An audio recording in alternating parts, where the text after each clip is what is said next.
Hello. I am here. Damn, where's this donut? Don't ask. I'm right here, okay? Look, my bad. Okay, I was enjoying a nice little dream, okay? Hello. Good morning, good day, and good afternoon to everyone here. How are we going? Wait, check DMs. What's up? Do you see me swing? Nah, I don't. Also Sugar Haven basks in the glow of newfound peace. And this new story. Okay. I thought it was just a little thing. Hello, hi there everyone. At least I didn't miss anything important. Yeah. It totally just didn't just wake up. Boya. Hi Moki, welcome to the stream. And hello everyone. Let's see who's here all here today. Crafty Cat, nice to see you. Hi Flare, hi Pixel, hi Milky again, hi Eve, what's up Kai, what's up Sky, what's up Will, and what's up Bendy? We have a lot of people today. Oh wow. It's Saturday today, right? I did some things in my game today. Ooh. You know, when you finish your game, you're gonna actually have to show us that. We have to play it on stream. You know that, right? Right? That's just how it is. Boy. Yeah. Stream. So, which story we read first? Well, you did redeem first, Flare. So we're gonna read your story first. As you know, whoever redeems first, I would like to read their story first, and then after that, we'll probably go the same cycle of we'll probably read Bendy's, and then add anyone else afterwards. I think Phil really wants us to read their story because he's been working on that for a while. And then I'll probably read Kai's. I just got Kai's. And then afterwards, anyone else, maybe like Koku's story, and also have stories after. Done 13 on? Yeah. We're actually getting really close to catching up to the whole story, which is really cool, honestly. I think I've been almost following you the longest. I think you've been the longest. Oh shoot, I think you've been. What is it? I think you have been like one of the longest here though. Sam would probably be one of the longest. Sam hasn't been on stream too often. You're gonna love it where it goes. Remember, ghost. Okay, I'll try to remember that. I don't know what it is, but I'll try to remember. Speaking of which, by the way, when I get the chance, after we play some after we finish probably like Deltarune and stuff, I wanted to try this Minecraft mod. It's like a zombie or apocalypse Minecraft mod. I forgot what it was called. Let me check what it was called. I know it was like. I'll ask about it. But yeah, it looked really cool. Damn.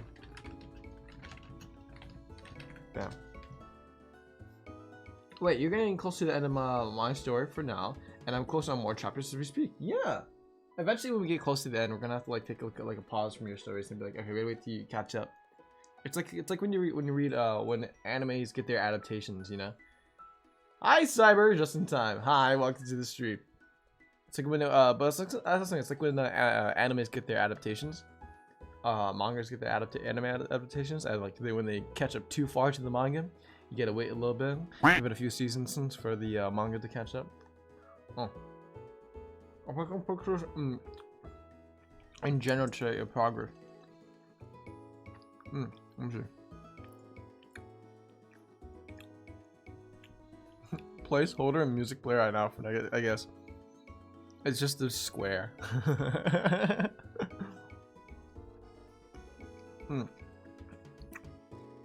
Actually, the map though, that's kind of cool. Sus. You know, I'm starting to have an Among Us soundboard actually. I don't have a like legit. If I join a call, you can hear the Among Us soundboard. Watch it.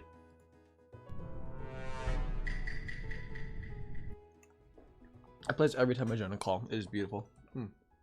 The second picture was in studio. It looks horrible in quality. It's there though. It's there. Not as outdated in the picture. Is it?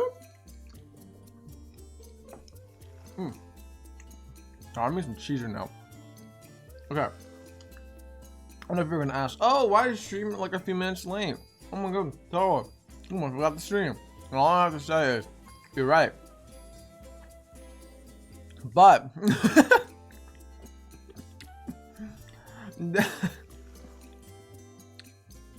Zach Bendy attack 1224 says stop eating on stream. It isn't an ASMR stream. You want an ASMR stream? Hold on.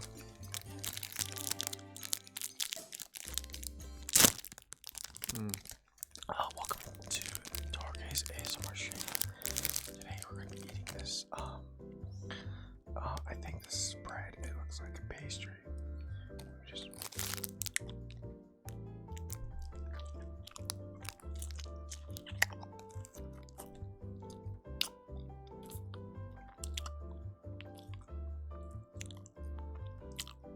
I think we're gonna have a little sip of this soda.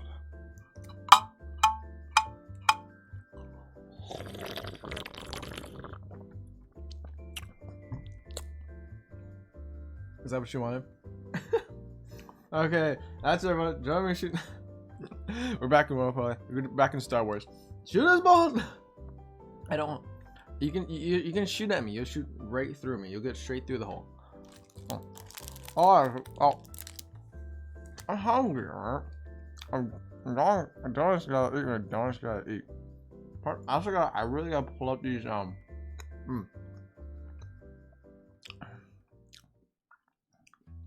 I gotta pull up these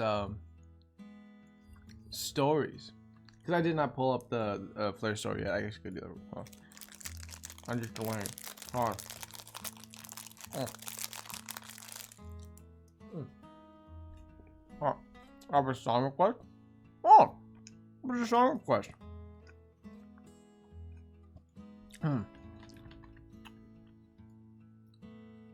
Ah, that was delicious. Rooftop Run Act 2. Oh, you know, we can do that. We can actually play that for, we can play that for, like, your actual, like, he do munching, yeah, munching. We can play that for your, what was it? Let me get to your story. You gotta remind me, though, so I don't forget. Rooftop Run. Rooftop Run. Rooftop Run. Come on, I can't eat another. Can't eat another one, I'm not gonna lie. It's like a little cake mini bread thing. It's delicious. I kind of eat. I really want to get another one now. Should we get another one? We can munch on another. Chapter 13 on today, I think. Maybe for your own story, but no, it's just, yeah.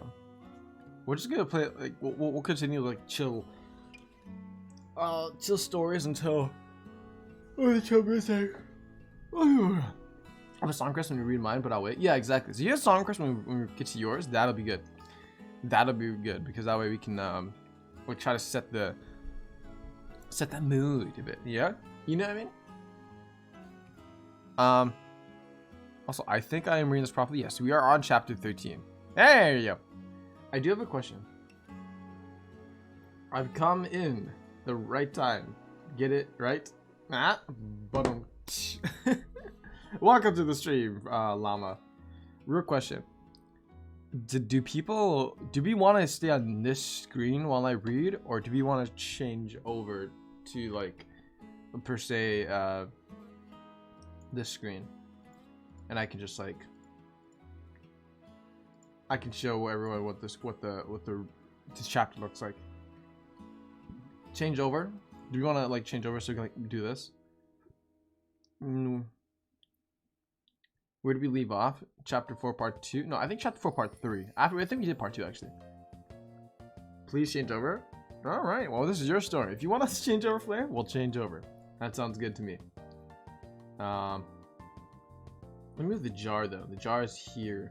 I'm going to move that. I move the jar right over here.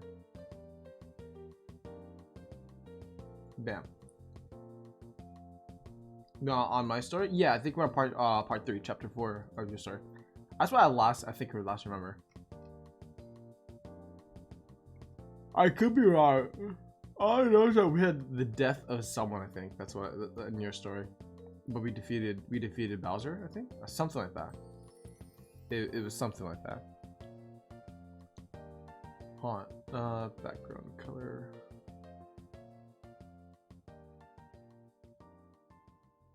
I want to give you guys like a background color or something.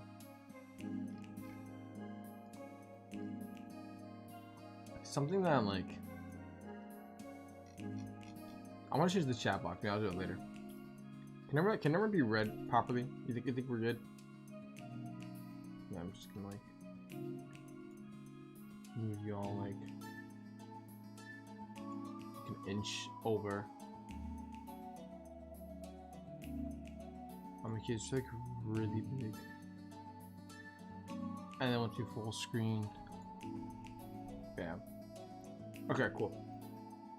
I'm gonna keep working my game. I'll still be here though. Also, you said some audio. I got some audio for the map already that I'm making. Hey, nice, nice.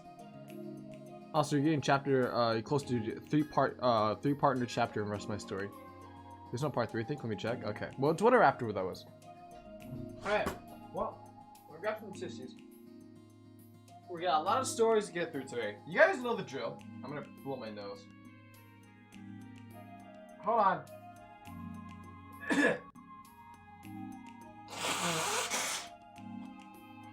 Okay. So, this is the time where I recommend everyone get a drink, everyone get a snack. Finish part 3, remember? Because we lost Luigi, didn't we? Yeah, we lost Luigi. That's what it was. We lost Luigi.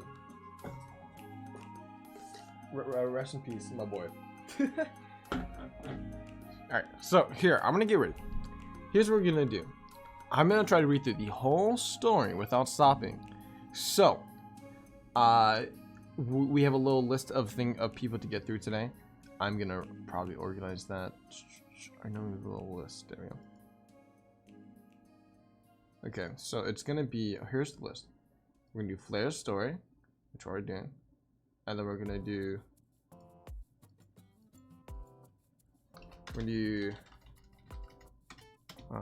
Zach. This is an old Zach Bendy attack. After that, it's probably Phil. Phil's been really anticipating us to read theirs.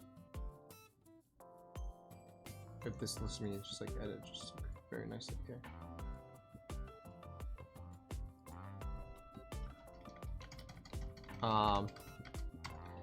Phil, and then we do Kai, and then anyone else after that. So I think we'll probably add you on that list for F-E-L. Fel. We'll call you Fel for English Llama. Bam. Alright. Alright. So, we're going on over to chapter 5, aren't we? I think so. Yeah, I'm hungry as fuck, but ain't got no food. Dude, I got no food too. My fridge is empty, and the people I live with, right? They said, yeah, well, you know, you can have whatever's inside the fridge. Don't worry. Go eat. I think you'll be fine. I hope you'll be fine. I'm like, all right, cool. I open the fridge. There's literally nothing. There's some juice. There's basically just some juice and some vegetables. Not even like enough vegetables to like sustain. I can't even cook those and make it a whole meal. It's just like add-on stuff like green onions. I can't just cook just green onions, right? So I'm just like, all right. Looks like we're eating takeout tonight.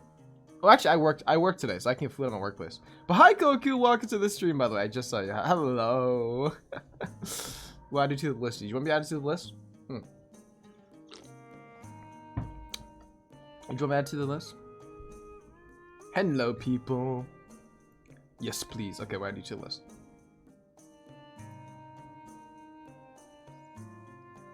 I can do this.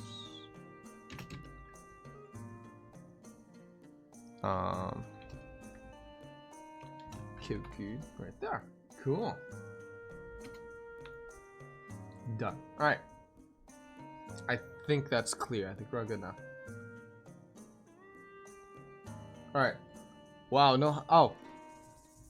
Hi, funny boy. What is up, fellow funny boy? How's it going? I'm so sorry. Oh my god, dude. You said like one thing and like okay, I like you blended in the chat in my eyes. I'm like colorblind because you're like on my screen you're actually like the brightest color. You're literally like neon like green, but I kind of just didn't see it because your name was right next to the moderator icon, which was next to Goku. So I just like it blended in for a second. Oh my god. Hi, funny boy. Hello. Welcome to the stream. You missed our little ASMR we had earlier. Okay.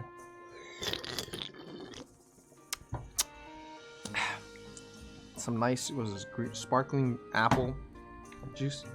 But yeah. Alright. Glad to see you here. Glad to see you all here. As I was saying, grab a drink, grab a snack. We're going to try to go through the whole story in one go. Try to make it as smooth as possible. I'll stop if I feel like I really, really need to. But I put chapter 5 in the bakery. Yes, I saw that one. I saw that there. Sorry. But I will continue the whole way through, and then once we get to the end, then I'll stop and we can chat and see how everything is going. So everyone get ready. We have a lot of stories to get through. I'm not going to try to take too long. Here we are. And bada bing bada boom. Could you add it to the cube? FEL for English Llama, that's you, by the way. I still don't know what to write though. Take your time. There's no rush. Like you can like write about anything. Anything. But here we are.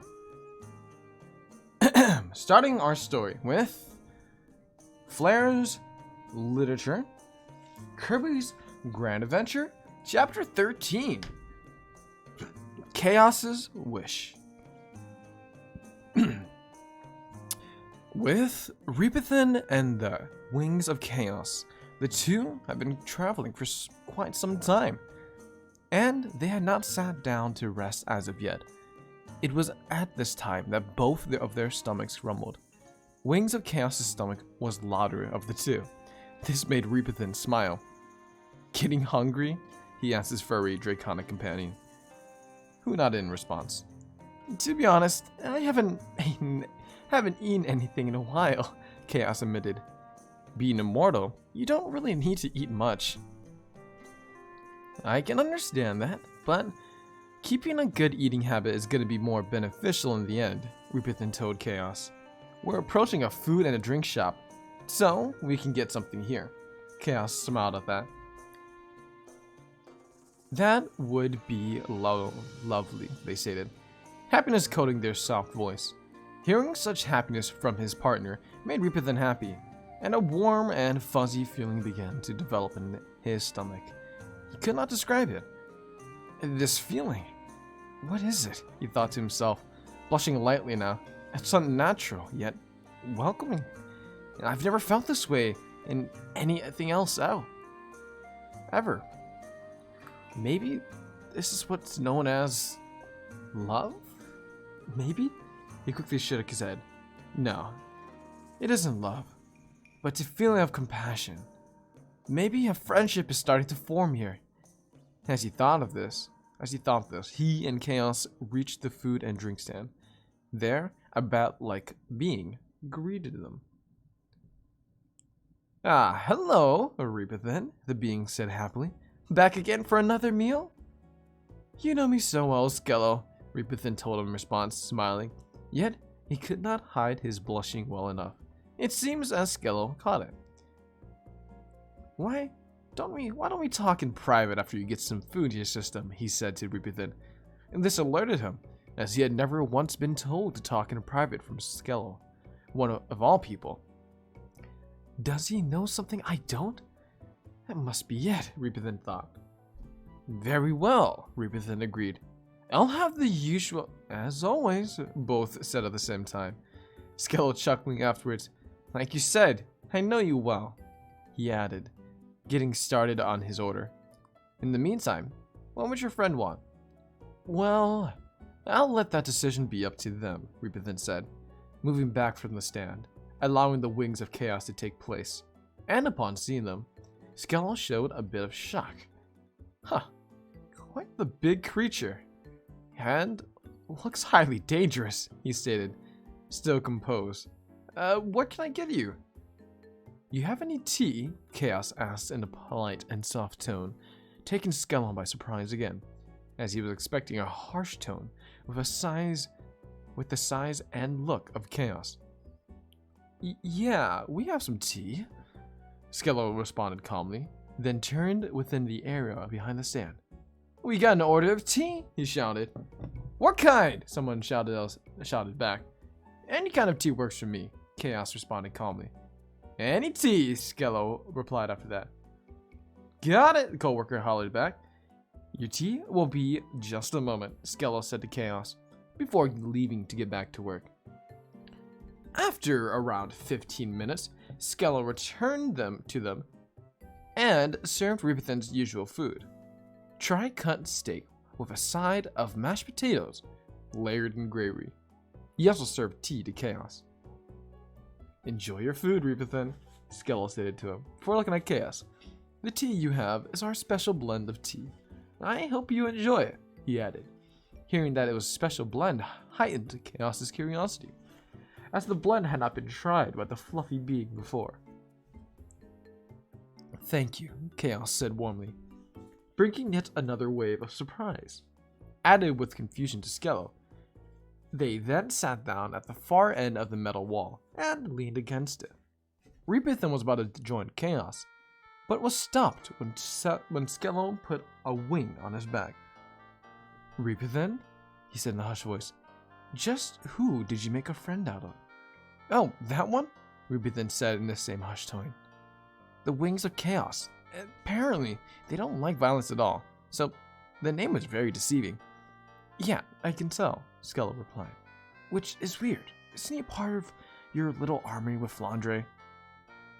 I took him in, yes, but he doesn't have to fight if he doesn't want to, Repethin now responded.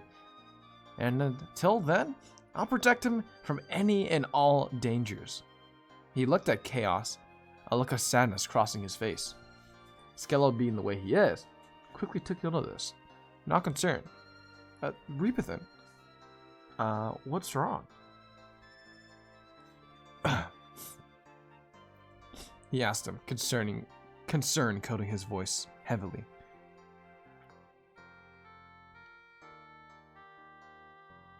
He reminds me of myself.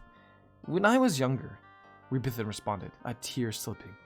Innocent, peaceful, sweet. You mean to say you haven't always been this intense and ruthless? Skellos asked, curiosity taking over. Repethin shook his head. I was not always like this, he stated. Being with Chaos, I think I'm starting to revert to how I was before, in terms of my personality. That or your softer, sweeter side is resurfacing due to memories you remember from being with him, Skello added, a small smile showing. Repethin let out a small chuckle from that, another tear slipping through his eyes and down his cheek. I suppose it is resurfacing, he agreed. At this time, someone else approached the counter, going to Skello's side. Sounds like a little revelations happen here. Or am I being mistaken? The bean said casually, making Repethin jump and jerk his head to look at the newcomer, while Skello looked at his comrade, smiling. Something like that, Skello told him. But now that you're here, Repethin, this is Scourge. Scourge the Hedgehog. Scourge, this is Repethin. Reaper Leviathan? Scourge stated, cutting Skello off. Yeah, I know of his race. This brought a smile on Skello's face, a warm smile. You've been keeping track of the people who come here, haven't you? He asked. Indeed, Scourge responded. I have to make sure they are not our foes, and regulars here aren't normally our foes of ours. Seems you keep yourself busy, Repethin told him, still intense from the sudden appearance. I tried to, Scourge said. He then looked down, seeming to remember what his life used to be. But he quickly shook the thought, looking at Repethin again. You don't really want to harm others, do you? He asked suddenly. This got a quick shake of the head from Repethin, a look of slight fear crossing his face. No, he said, trying to keep his composure. Scourge saw the hard attempt he made to keep his composure in check, letting a smile form on his face, and a sigh escape him. You speak the truth, he then said. I see it as well, Skello chimed in, smiling. Based on how you acted towards me, and how you've acted as in general, when I would see you walking by, you wouldn't hurt anyone unless it was necessary. Repethin smiled at this. They understand me, he thought. Anyways, you should join your friend before your food gets cold, Skello told him. Chuckling, Repethin nodded, joining Chaos and sitting. After that, Skello sighed slightly, no longer smiling and glancing over at Scourge, who had a similar face as Skello. Scourge, Skello started. Sooner or later, you're gonna have to confront him about what happened. I know, Scourge replied, a tear trickling down. But his demeanor now, either he knows what he did and just doesn't want to think about it, or he straight up forgot about it. His brain might have fried, Skello added on, quickly shaking the thought. That would only be possible if he were robotic. I fear for the day I had to confront him about it, Scourge stated, a heavy sadness coating his voice. We'll do it together then, Skello said in a confident, yet soft tone. Scourge looked at Skello and smiled, nodding. Repethin looked over at Chaos, who was still savoring the tea. You like it? He asked. This received a nod from Chaos, and a gleeful face. This is sublime, they responded. I've had many teas, but this is upon the best of the best. Repethin chuckled at this. That restaurant area is famous for their teas, he replied. And for their amazing ass food. He began to eat again, letting the warm, fuzzy feeling rise in him. It was complete bliss. Might I try a bite of that, then? Chaos asked, quite curious. Rebithan looked at Chaos, letting a smile rest on his face. Here, he said softly, holding a piece of his food to Chaos, who took it and nibbled on it, face lighting up with glee. He finished the piece swiftly. Rebithan saw this and sighed happily. A sublime piece, Chaos exclaimed, as though he were stating a verdict. The two then burst out laughing because of how Chaos sounded. Skello and Scourge looked toward the two, cocking their heads and both harboring confused looks. Moments passed and the laughing died down. Rebithan was ecstatic with happiness. He hadn't laughed a good laugh in a while, and he felt that was what he needed. Chaos felt the same way, wiping away a joyful tear. It was clear that tension within them had been high, and their laughter was what loosened them up. Chaos, Rebithan started after calming down. What is your wish in this world? This caught Chaos off guard as he looked at Rebithan with confusion. My wish? They asked, going to thought, responding after a moment. Well, my personal wish would be have a blanket of tea substances on me, and have tea whenever I desired. They chuckled at themselves lightly after saying that. But if we're talking the whole world, their face grew more serious. I would want peace for everyone. No more need to fight. No more suffering. No more flowers being wilted. No more death. Just sublime peace and prosperity for all. Rebithan jolted slightly at his words, as though he had been hit by a train. Tears started to well up in his eyes, and he began to cry silently. Only for a moment. After the tears started falling, did he notice he was crying. Chaos turned to him and suddenly became concerned. Rebithan? They asked, concerned. You doing alright? Rebithan nodded. I'm alright, he said, happiness and sadness coating his voice at the same time. Just your wish. He could not hold back the tears. The slight sob that formed within him, this only worried Chaos further. Scourge caught a glimpse of this and began to show concern. Skello, he called to his partner. Can you explain this? Skello arrived at the counter, going wide-eyed at Rebithan's breakdown. What in the hell? He almost hit mouth. That's not something you see every day. What caused it? Beats me, Scourge said, shrugging. My guess, he remembered some shit and made him go emotional. That, or the other one told him that made him turn into a well of tears. Damn! The fact that he was able to be like this at all is troubling, Skello told Scourge. We might have to wait a longer period of time before confronting him. What about my wish? Chaos asked. He panicked. The last thing they wanted to do was make their friend cry. It hits close to home, Rebithan replied, tears still streaming. I too had a wish like that. I thought that was abandoned. He sniffed a little, trying to stifle the tears that came. Wait, how long ago did you have that wish? Chaos asked, curiosity coating his voice. I had that wish 28 years ago, Rebithan said, sighing in content and pain. Pain being more prevalent of the two. Though, due to circumstances, I was forced to leave that behind. There was no stopping the pain, no stopping the hurt, no stopping the death in the world. His words fell on sympathetic ears as Chaos wrapped a fluffy arm around him. That sounds very sad, Chaos said.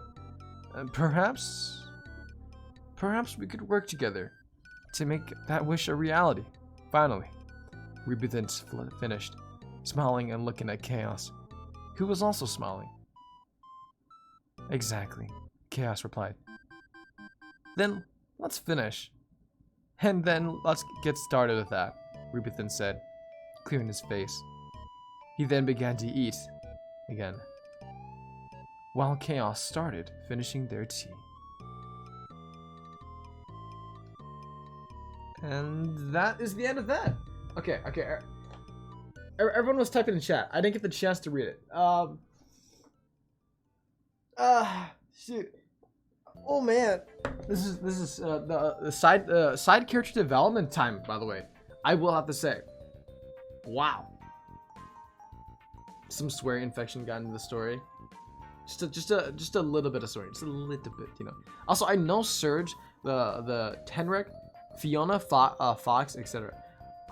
Okay, Surge. Okay, I feel like I remember where Surge is from. I think Surge is from like that one, like Sonic. What is it? Like show, right? I think so. Let me have to do the list real quick. I could be wrong. I could be wrong.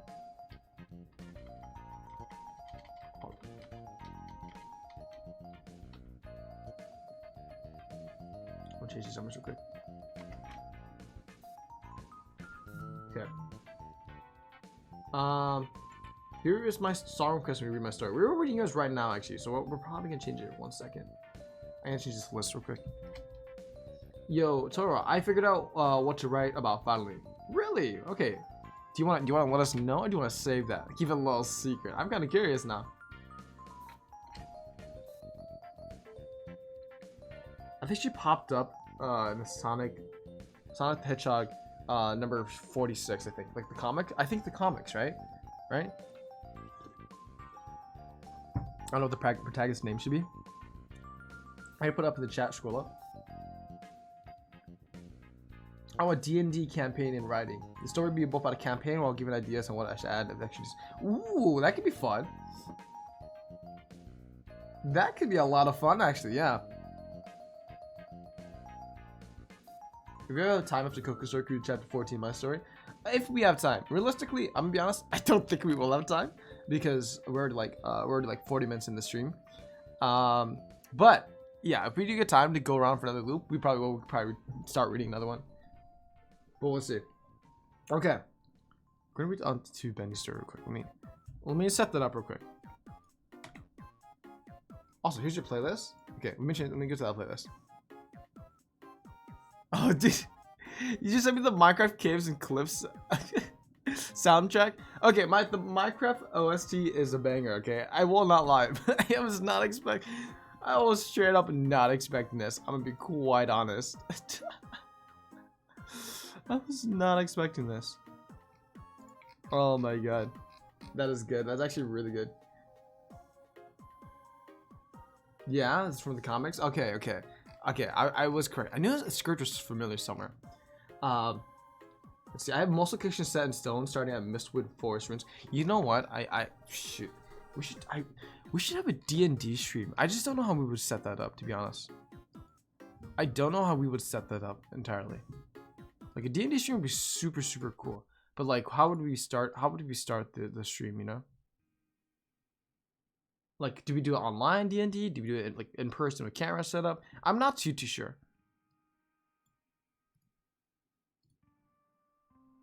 I'm gonna figure that out. Yes, it might be a while. I wouldn't say we're gonna get it soon. I think it might take a while before we get to like actually reading a full D&D. I have let's see. I actually used that song to write. Now you know, see why my stuff is a little more depressing. Infinite Amethyst. Minecraft music is sad and depressing, honestly. But it's also very emotional and very cool. Before we get into the interlude, I'm gonna have to move stuff on the stream again. Alright, Jar. We're on a different platform. No more DeviantArt. You're gonna be on the left side this side. Bam.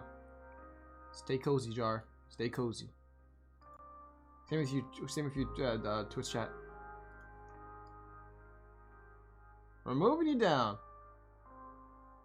Bam. Perfect. So one thing I haven't added yet is what the cracked gemstone should do. What is a cracked gemstone? I have no idea. I actually have no idea.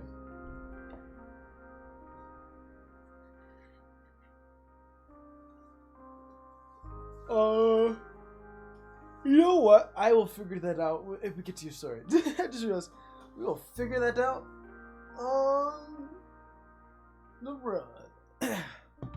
Also, note this. I want to add a little note. I do want to say that if people wanted to, what's the word? If people wanted to do brain farting, if people wanted to like really let me know something, and it's related to the story, you can use text to speech. But if we can use this, if you use text to speech to interrupt other stories by putting memes and shit posts, we might have to suspend text to speech just because I want to get through the stories and be more polite. But yeah, text to speech is a thing if it wants me to pause for a bit, to answer, like, ask a really genuine question or something. Zach Bendy Attack 1224 says Ghost. Remember that. Ghosts. Alright, I'll remember ghosts. The gemstone specifically is an opal, but think of it as with a crack in it. Opals are orange, right? Opals are either an orange or a blue gemstone. It's a round, soft, like circular gemstone. Interlude is at the bottom, by the way. Introduction's at the top. I know this. This isn't my story. I'm just stating. Yeah. So this is where we just started last. Like, this is where we last left off. That's where. So we actually read introductions through chapter 4, which, funny enough, is only half the story. The interlude is the other half, which I have no idea why it's written that way. Ben, our interludes usually half the story. But yeah, here we go. Oh, sorry, I've been on holiday from to New York for the week. You'll know why. Okay, I'll figure out why. And also, no worries, Llama. You're good. Okay. Also, well, after this, we do get to Phil's story, but Phil is not here in stream. We'll save it until they do get here, because they probably want to know suggestions and tweaking like stuff, and what we think. Tor, any suggestions for my name and the protagonist? D&D, Falthper, or something like Dungeons and Dragons. Fenrir, the half child of a wolf and a knight, or something like that. Cat's nap, yeah.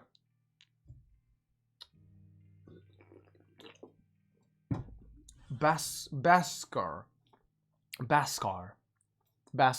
the barbarian of the east, or something. Modidius. What's that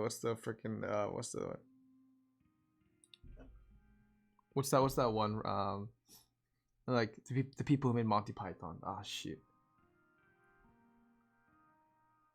Dickus Bickus.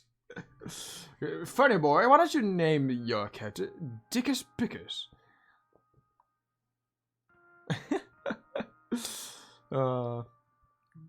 That'd be good. That'd be good. Well, before we go ahead, we are ready to read though. Anyone want to say anything now? Go ahead. He has a wife, you know. Modius. Avada Kedavra. Why? Before we get into it, I'm gonna check my. Well, I gotta check my phone for something real quick. Oh, okay, that's important. I gotta do that later. Gotta save some streams to the YouTube channel.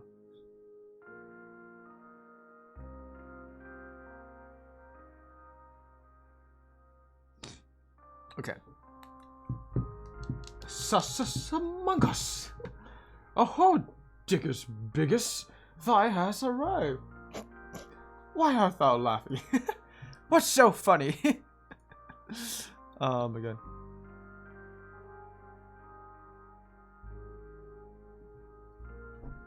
Alright. Okay. Here we are. We're gonna start reading right now. For chapter 13 of my chapter, the music was fine for it, but as the story progresses onward, I will be getting more songs you listen to while reading. Yeah. Just let us know before we start reading those, and that's fine. That's perfectly fine. Don't worry about it. Here we are, though. Time to read the interlude of So Much for Stardust, a dystopian sci-fi horror digital preview by Zach Bendy Attack. ChatGPT doesn't help me write it myself. Fair enough, fair enough. Alright, here we go. Interlude. Is this where people really are seeing the lights from? He asked himself as he looked at the large brick building that had noticeable vines growing over it. He knew that one possible punch at this brick structure could topple the whole thing. He grabbed his satchel and pulled out his lock-picking equipment, ready to pick his way into the building. A large sign sat above the glass doors that were shattered and covered in vines and dust. Immortal Science Company is what is read, or at least that's what's supposed to read, as most of the letters were covered in vines, which left the sign to read Mortal and Comp. He noticed that the doors were already open, meaning someone had snuck in here. He put his lockpicking tools back in his satchel and pulled out his trusty flashlight. It wasn't much, it was the cheapest thing he could find, but it got him through most power outages. He ventured into the building, which was in complete darkness and disarray. Vines, dust, shattered glass shards that laid across the floor, things like that. He heard rustling come from a distance. He looked up to see a shadowy figure walk by a dimly lit hallway that sat behind the dusty remains of a secretary's desk. The figure looked human, but something about what followed behind it made the figure look more monster-like. Just keep walking, he told himself. He gripped his flashlight tightly with fear in his heart as he gulped and ventured further into the building. Each step that followed, he could hear the rustling of mice and rats that lurked in the ventilation system. The shelves that surrounded him on either side collected dust. Lab equipment and research papers flooded the floor. One thing he noticed, however, was that the lights were not on like he had seen them before. Is the person that hides in here here? Not here yet. He kept walking through the cobwebs and the dust as if it were a desolate reminder of the past that seemingly never existed.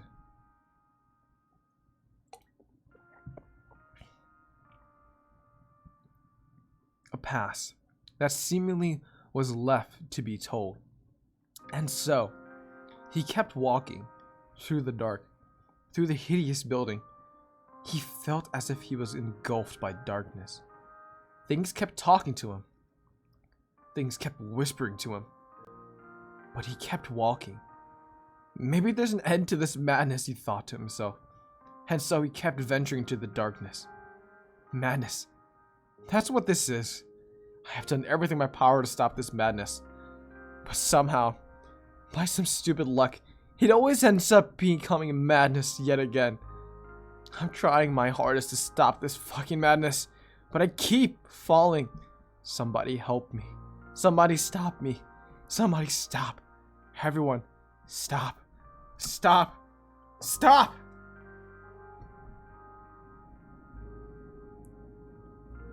Eventually, he found himself at a door that noticeably had blood on it. The blood was completely dry, as if it had been there for some time. In fact, the more he looked at his surroundings, the more he realized that there was blood everywhere around him. Some noticeably fresh blood dripped through the grate that covered the vent above him. He had no idea what lurked behind the door, but he knew he was about to find out. Also, quick pause. I know there's Morse code here. We're not going to be able to read that Morse code. I say that if anyone is curious, though, please pick up the story yourself, take a look at it, and try to decipher the Morse code if you're curious more about the story. I think Bendy will leave the story in the chat or somewhere in Discord. So if anyone's curious, you've got to go look at it yourself. Okay, back to reading. He tapped the door open slightly as it creaked open with no notable struggle. Something was definitely here. He walked into the room that hid behind the door to find a dimly lit room. In the center of the room was the only light source. A hanging ceiling light.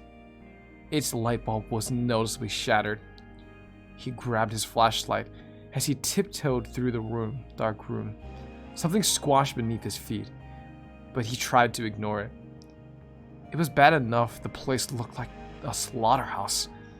He continued to squish his way through the room, each step turning from a squish to a squelch. 224 says the Morse code says to the part of me that is floating out in the empty Black Sea, do not return. It is not safe. I gotta go save my store for whenever I come back. Okay, sounds good, Llama. Also, so you said the Morse code says, to the part of me that is floating out in the empty Black Sea, do not return. It is not safe. Wow. Wow. Okay. That's rest in peace that guy's soul who's in the dark Black Sea. Hopefully you'll find it. Hopefully you'll come back soon. Okay. Well, there goes the Morse code for that. Here we go. Continuing and reading. It left the room dark, except for whatever was in front of his flashlight. This isn't that scary, he tried to comfort himself. His heart started to beat faster than it already had. It's gonna be fine, he told himself. Ba-dum, ba-dum, ba-dum, ba-dum, ba-dum, went his heart. Faster and faster as he frantically looked around the room. His flashlight began to flicker, so he shook it to make sure it stayed alive just a bit longer. Don't do this to me, he quietly yelled at his flashlight. The flashlight flickered, as if it was responding in an angry tone. The room seemed to be talking to him. You shouldn't be here. Why are you trespassing? Why are you lurking here? What are you trying to find? You aren't gonna find a single thing. You are lost. You are insane. The mental institution awaits you. Get the hell out of here. You need to go. He will find you. Get out of here. Get the hell out of here now, before he finds you. Just then, he heard rustling in the darkness. For a few seconds, he tried to decide if he should call out to the noise or just stay quiet. The floor squishing and squelching would eventually give his position away. Finally, after contemplating, he called out, "Hello? Who's there?" After his voice echoed in the seemingly large room, he heard a gasp, as if he caught someone in the middle of a sneaky act. Hello? He replied, scared of what was awaiting him in the darkness. Who's out there? He asked in the voice. His eyes hadn't adjusted to the darkness. I'd like to ask you the same question, he answered. His eyes hasn't adjusted to the darkness. Hold on. Let me find you so we don't have to holler so much, he mentioned. Good idea, he agreed. So that's what he did. He walked closer to the sound of the person's voice. He saw the bright bulb of a flashlight come closer to him. Luckily, the light reflected off of his glasses, but it was still bright. Wait a minute. I recognize you, he stated. He pulled out a photographed picture and held it in front of him. Then he moved it out of the way to look at the person again. You're Andrew Hutcherson, he exclaimed. And you are? The person, now identified as Andrew Hutcherson, asked. He was surprised to see that anyone still knew him. Guess it hadn't been that long, he thought to himself. I'm Lucas Mitchell. My friends just call me Luke, Luke mentioned. Why are you here? He finally asked. Well... Andrew tried to find the right words, but he couldn't. He couldn't explain why he was here. He didn't even think anyone thought he was still alive. How was he still alive? If you look at the table, then you can see which employees were affected by the anguishment, and when they showed the most otherworldly actions in the week. NA means not affected. A means affected. The percentage next to it shows how affected they are. If they reach 100%, then they are a puppet of the anguishment. We are still in search of a cure for the ones who have been affected, and also encourage research of how some sustain the infection better than others. If you have any questions, please let me know. Signed, Marcy Miller, researcher and head scientist of Immortal Science Company. So, unique situation. I'm going to take a little pause here. If anyone wants to look at this graph or this little table, go ahead and I'll take a look at chat real quick. It's kind of a secret. The first line present in the story has a hint on how to find secrets in the story. My story, obviously. Oh, interesting. Also, Simon, hi, welcome to the stream. Hello, Simon. Yeah, you get to meet Andrew and Luke in the same story. The main character and the author together. Wait, what I thought here, this is a really good story, by the way. What I thought here, though, was that Andrew was a fictional, or like at least a person who was sent to space, right? And he died in space or something like that. And then Luke is, obviously one of the main characters of the other story. I'm so confused. What you know about Andrew is that at 100%, he is the puppet. Oh shit. Okay, so by the way, A means affected. If then they are a puppet. So like, Henry was not affected. If you look by person, Henry is not affected by this anguishment at all. Alan is not affected by this at all. Eliza went from 1%, 3%, 4, 6, 7, 8, 9% by the anguishment. Nora, unaffected. AJ, 2, 3, 8, 20, 22, 24, 35%, which is a lot. Mike, NA. Chris, affected 1, 2, 3, 4, 5, 10% jump.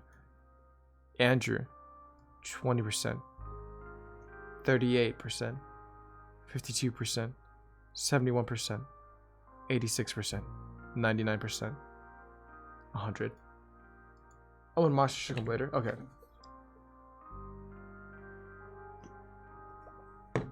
So, what this means that Andrew is a puppet. He's reached 100%. The real question is, what does being a puppet mean? And they say anguishment is like an infection, right? So if anguishment is like an infection, how do they spread that? And how's that? What is the intention of using anguishment? I kind of forgot a little bit. It'll explain in a tiny bit. Okay, we'll get to it. Continue on. P.S. If a researcher has reached 100%, then the only way to prevent it from affecting others is to quarantine it. The only form of quarantine we currently have is a space capsule. If you see this, please inform me, and I will make sure the infected are in quarantine. We only bring the infected home once they've either been self-cured or once they have been taken. There is nothing else we can do for them. Signed, Marcy Miller, researcher and head scientist of the Immortal Science Company. Oh shit. That means they sent Andrew to space because he was a puppet. Oh. I'm a great puppy. Also, my story has a narrator explaining things, so there'll be like 4 fall breaks while the characters are speaking. I like that. 4 fall breaks are awesome, actually. Okay. Gonna continue reading this real quick. Let's see. What are you looking at? Luke asked. He saw the paper in Andrew's hands. He just couldn't make out what it said. You should go. Andrew spoke calmly. He tucked the paper into his lab coat. He couldn't have anything else finding out about this. Not until I find out about the paper you're holding, Luke mentioned. He came for an answer, and he wasn't leaving until he got some. You should go. Andrew spoke calmly again. He wasn't going to let Luke find out what was really going on. My nose is getting stuffy. I'm going to blow it real quick.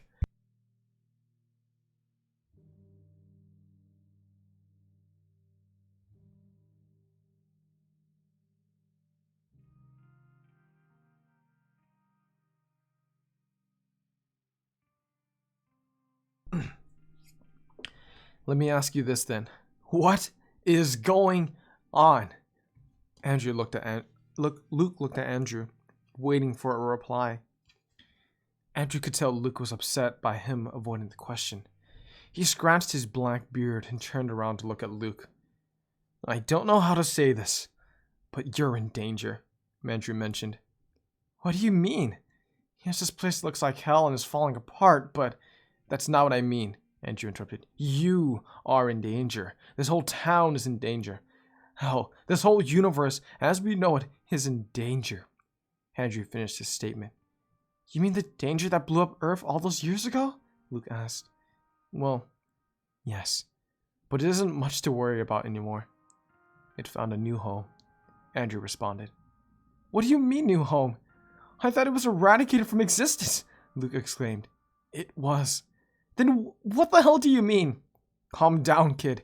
I'm trying to explain to you what is going on. You did come here for looking for answers, didn't you?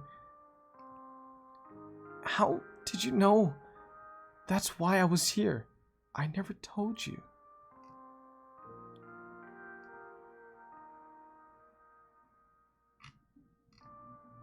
Andrew chuckled. I guess you never did.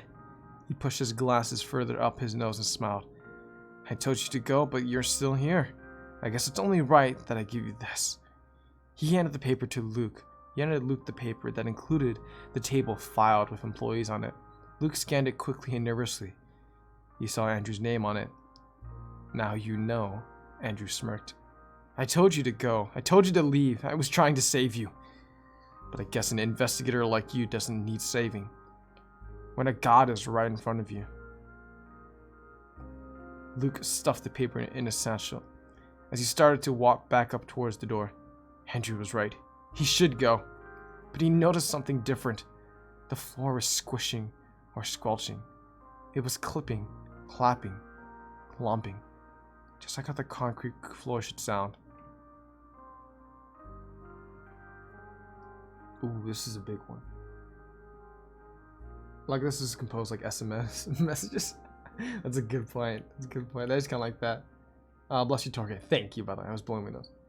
It was set up way worse than this originally. Oh. Lads are in Discord DM right now. Cookie drops. Lucas, get in the VC. I'm typing too slow. I'm on mobile.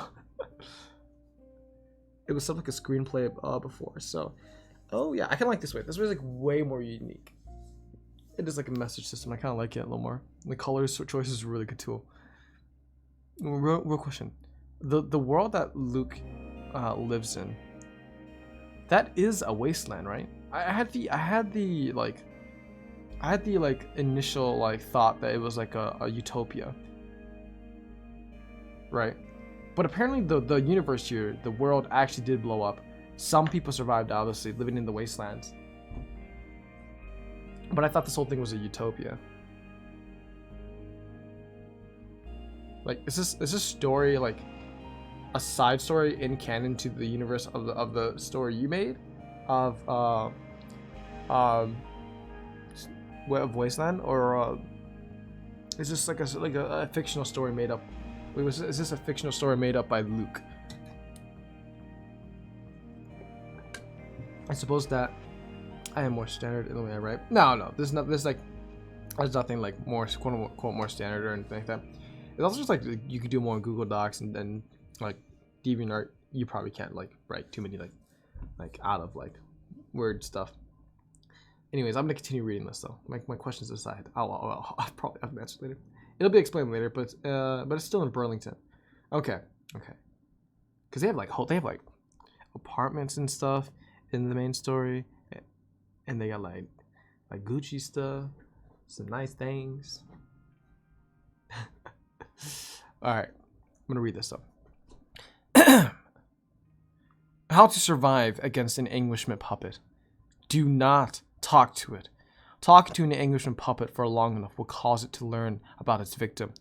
It can use speech patterns of its victim to learn more about how they can act/talk around people. Do not interact with it. Interacting with an Englishman puppet will make it want to comfort you and share the infection with you. The infection can spread just as simply as an invisible gas that is sprayed from the mouths of Englishman puppets. Do not form a bond with it. Forming a bond with an Englishman puppet will cause it to break from its shell. Once the Englishman puppet has broken from its shell, it becomes unstoppable force by any normal means.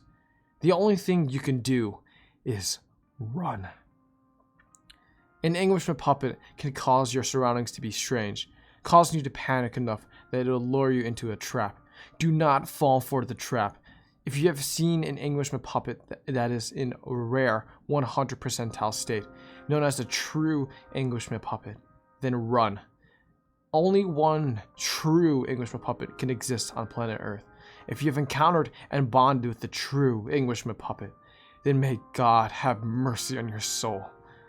Signed, Marcy Miller, researcher and head scientist of Immortal Science Company.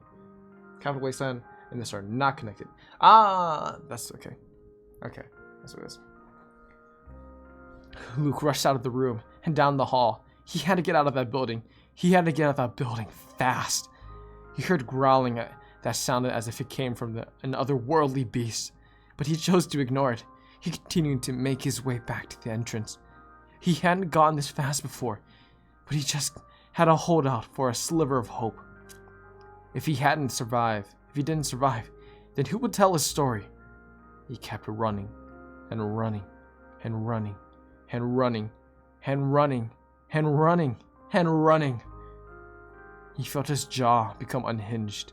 He felt his eyes melt. He felt something start to tear through the skin of his back. He felt himself grow long in the tooth.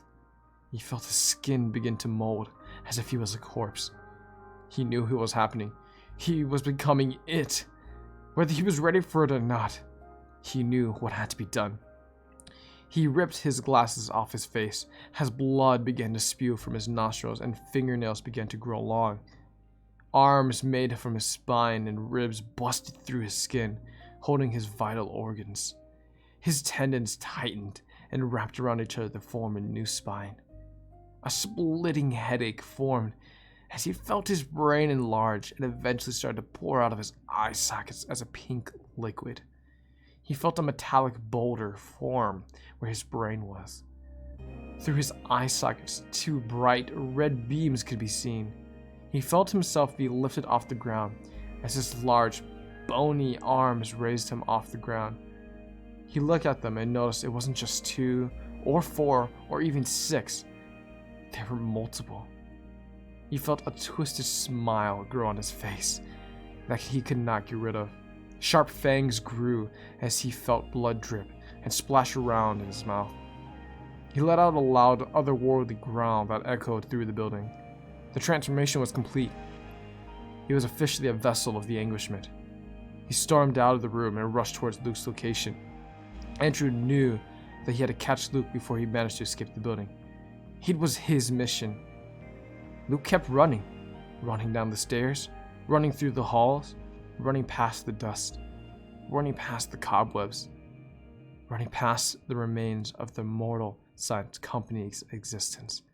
He had to get out of here. If he managed to escape, he had a higher chance of surviving.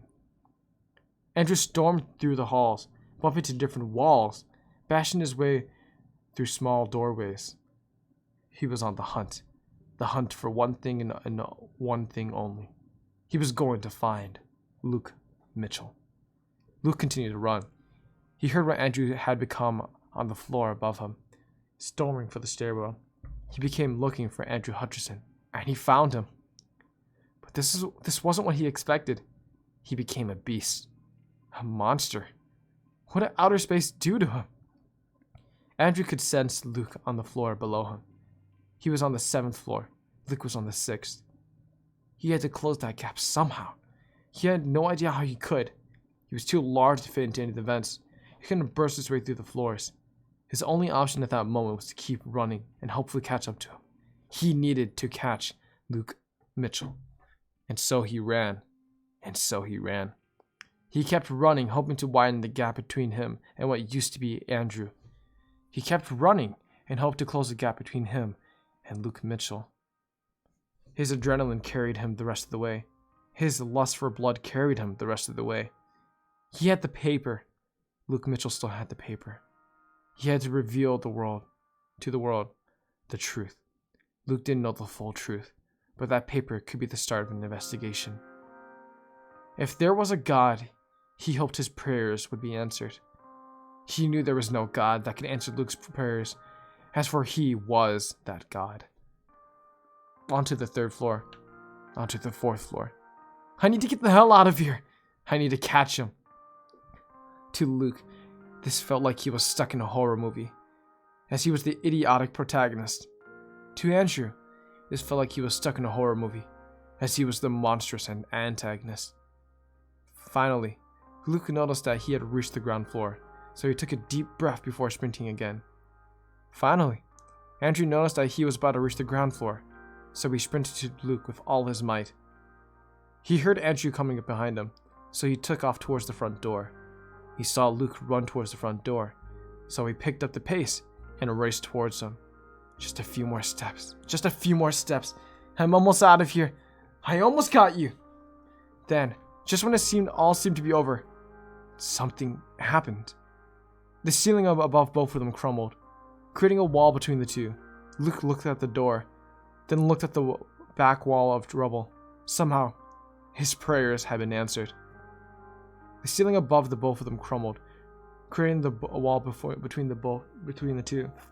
Andrew looked at the hallway that he just exited out of, then looked at the wall of rubble. Somehow, Luke's prayers were answered. Luke didn't think twice about what happened as he took off running. He wasn't going to look back. All he knew was that by some lucky chance, he managed to get his freedom. Andrew roared in anger till he let his prey escape. The hands that had ripped through his back started punching at the rubble in hopes of getting through the mess that had blocked his way. But nothing worked. Luke had managed to escape the remains of the Immortal Science Company. What did drifting through the galaxy do to Andrew? More Morse code. Did anyone want to translate the Morse code? I'm gonna take a little second here. Funny, I was scared. That transformation was so raw. Jesus Christ, what did I come back to? Monsters. So remember when I was the shaking stop? Yeah, no, it's back. Oh man. The Morse code is an extended one of the previous one. Oh, okay. You should see the concept art. Oh god. Oh god. The Morse code. Also, I redeemed a voice things for you to say. Oh, I'll take a look at that. The good news is that the shaking is from fear this time. Hi Phil, welcome to the chat by the way. Eve, I'm so sorry. Oh, that's terrifying. Two of them. Oh, two of them? Okay. Also Phil, we're still reading. You made it back in time, hopefully. I think you're good. How's it going? Yippee! I thought I missed the stream. No, we still got like an hour left. And we're almost done with this story too. I'm gonna quickly go through Flair's see if I can see anything in your voice. These stories are rather fascinating. Who knew stories made from mere mortals such as humans would be this exciting? Not I, that's for sure. And then you have one more, I think he said. In Neglect voice again, place at CM. Oh. Oh.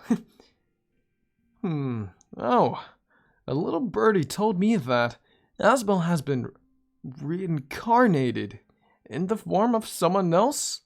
Is that true? Is this Ralsei person who Asbel reincarnated into? A little goat boy? What? After the movie, you reading WAF isn't the worst thing ever, Lamal. Yeah, this is much better than I was, than why I was shaken before. Best monster design I made. It's a very cool monster, to be honest. Hello. I was with my mom and dog in the other room, but you missed the monsters. Oh my god, you guys are copium. Awesome voice, Turkey. Thanks. No problem. While you read, I'll DM you the Andrew concept. Yeah, DM me what Andrew's monster form looks like. Let the lad rest in peace. Okay, I'm gonna have Benny send me the concept art for Andrew, and then we'll look at that after we finish the prelude because we're almost done. Chapter 6 might take a while because make it a spin-off of Phil's alternate universes. Yep, it has hits Everybody Sans was first. Oh, nice. Alright, controller keeping as before, so I'll say Delta Room the map. That's true. Oh yeah, don't worry. Asbel is reincarnated as Ralsei in Deltarune.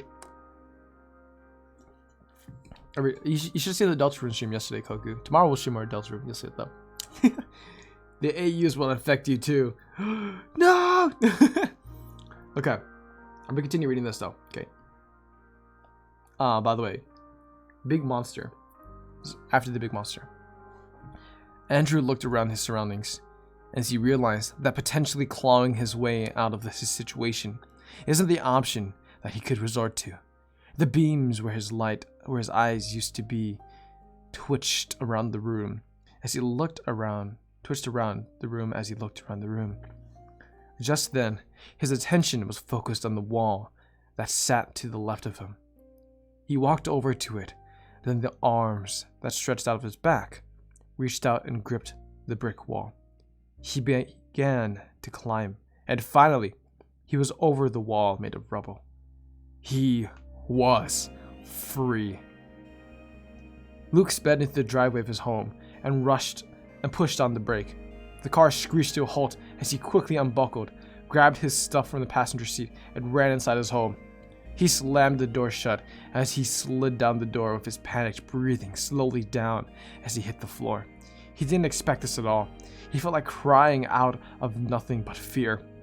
Before he could, he heard rustling come from the kitchen. Hello?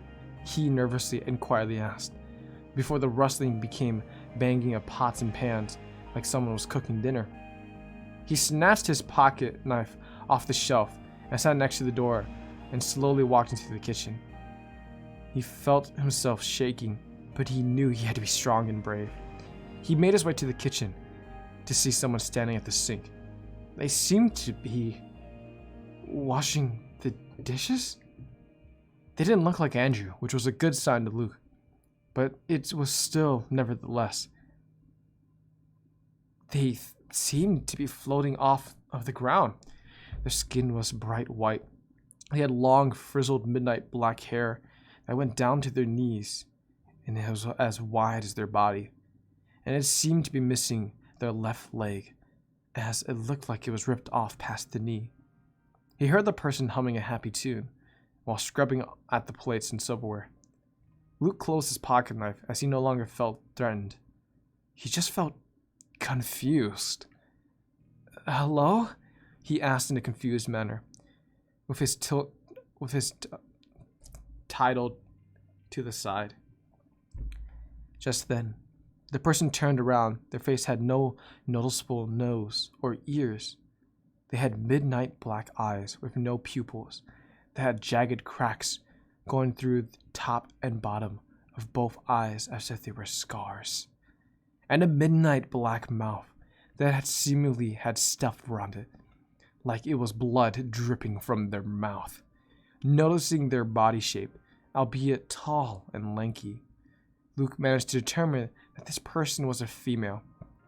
From her neck, across her breast, and down to her hip, she had a long and thin scar, that other scars connecting to it, as if it were a spider web.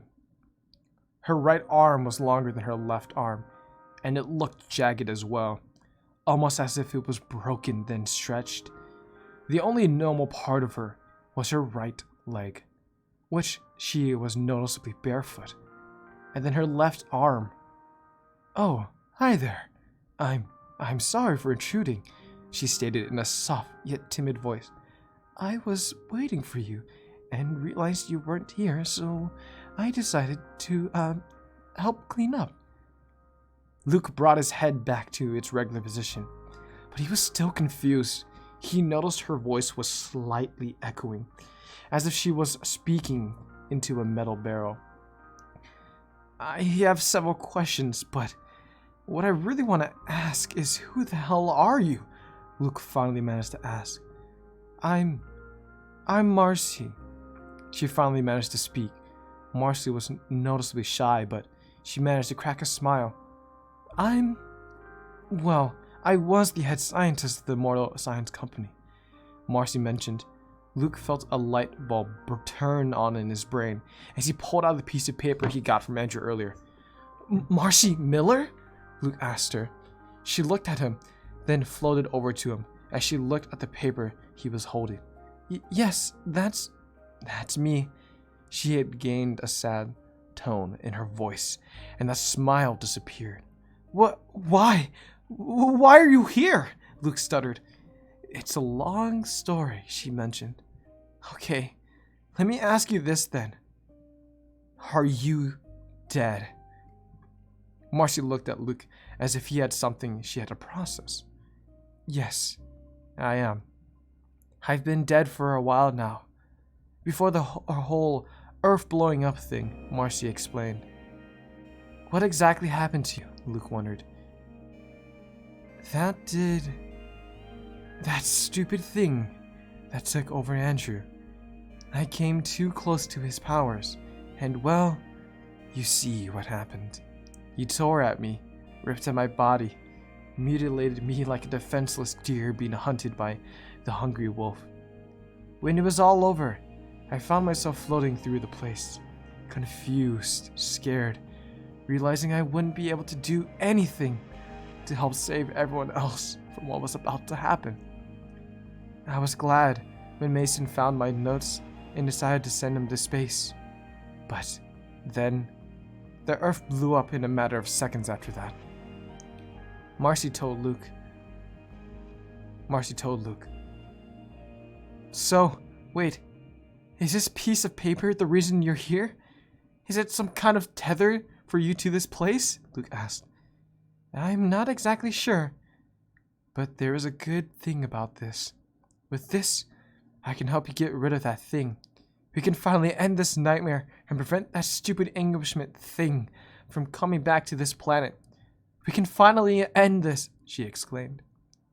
That is, if you want to help me, she added shyly. Luke looked at the piece of paper, then at Marcy, then thought about what he had faced in the remains of the Immortal Science Company, and thought about how he could potentially escape that place. He looked at Marcy and nodded. Sure, I'll help you out. Marcy's smile returned, and she excitedly picked up Luke by his hands and spun around the kitchen. She giggled very happily as she placed Luke down, back on the ground, and floated around the kitchen as she exclaimed, "Wee-hee!" and "Yippee!" in between her giggling. Luke felt his whole world spinning, but he found enjoyment in seeing the spirit of Immortal Science Company's head scientist so happy. Oh, thank you, thank you, thank you, thank you, thank you!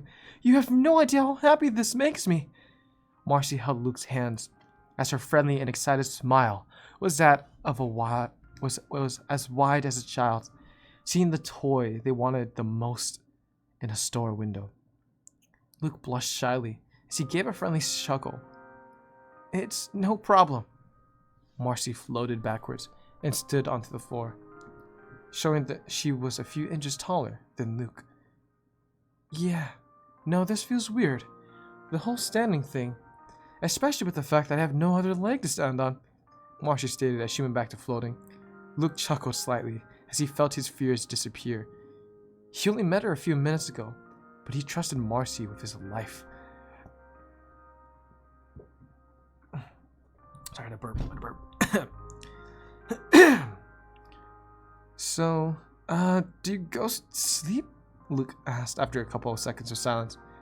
Do bears shit in the woods? She questioned. Luke mentioned. I only have other side of my bed. I only have the other side of my bed and the couch. Which one do you want? Marcy thought about it for a couple seconds, then answered, the couch. Luke nodded as he led her into the room. Pretty sad, but it's better than sleeping in an abandoned brick building, she said.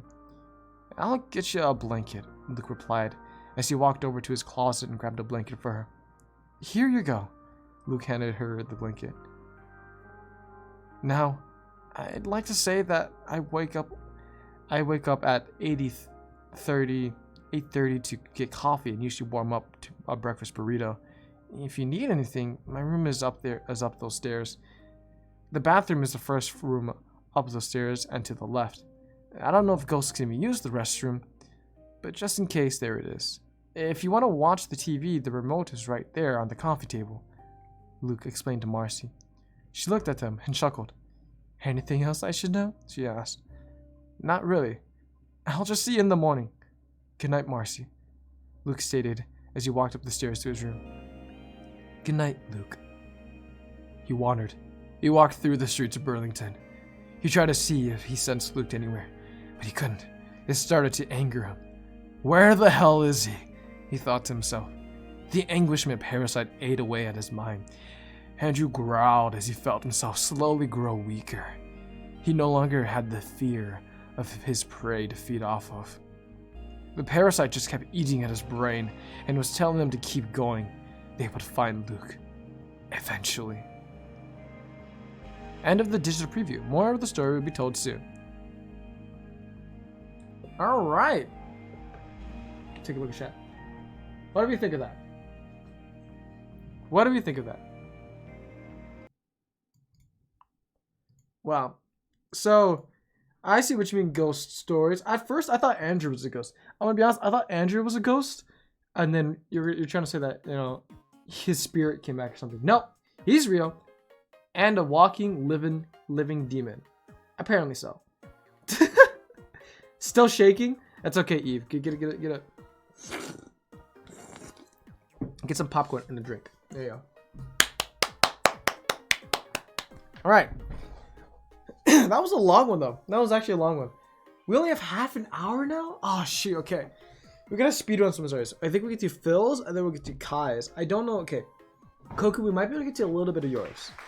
Usually, like, Phil and Kai's stories are really short, so. Toro, I DM'd you the Andrew concept, and you can show it on stream. Yeah, hold on. Let me pull that up real quick. I'm still here, by the way. Hey! Yeah, you missed a lot. You missed a lot, by the way, Kai. Okay. So here's what I got for the concept story, by the way. This is what I got for the concept. Let me transfer it. Bam. That is the concept art for Andrew. It is okay, Donovan. I will add it to the list of times I was last. You know what? How about this, Goku? The next time someone redeems it, after we finish, okay, we do the person's story who redeemed it, their story first. After their story, then you'll be right after. There you go, Goku.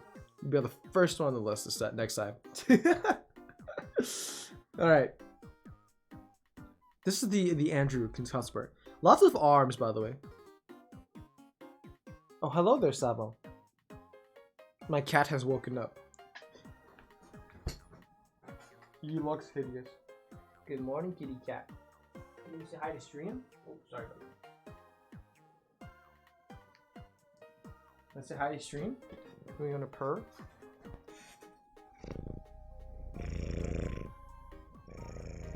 Hi, buddy.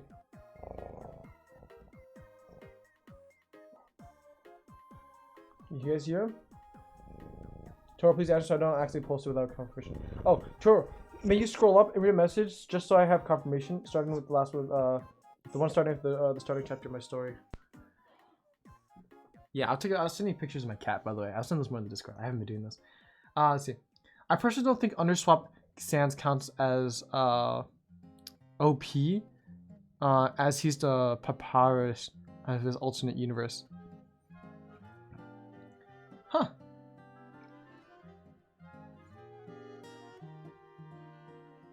The one starting with the chapter of my story. Oh. Since the chapters are so short, I could just put it in the Discord Lamau. I may or may not use the Discord message. May use the Discord message as part of my story secrets. Ooh, you know what? Let's go read through Phil's and then Kai's first. Let's save yours. Maybe tweak it if you want to. Right, we'll save yours for the next reading stream. We'll save it for the next reading stream. So keep it secret. Keep it secret for now. Unless you want others to read it before this reading stream, then they can do that. Hold on, my cat really wants food. I'm gonna feed him.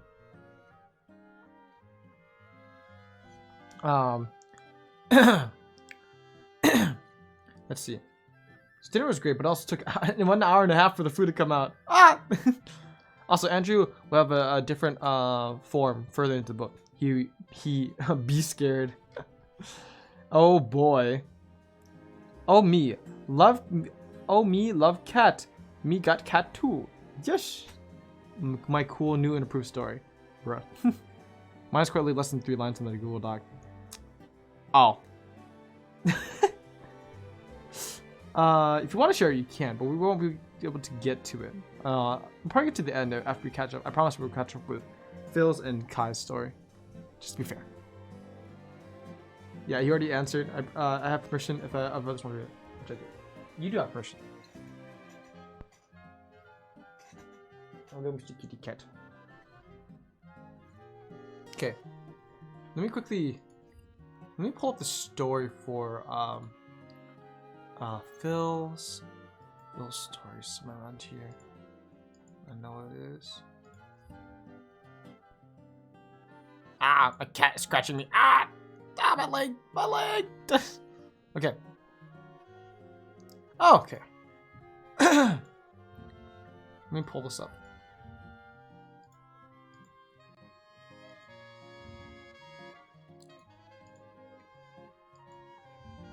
Okay. This story will have a lot of shelters. Scroll up to see Marcy's inspirations. Because you'll love both. Ooh. The cat scratch my freaking leg. My leg is in pain now. You see the Marcy inspirations.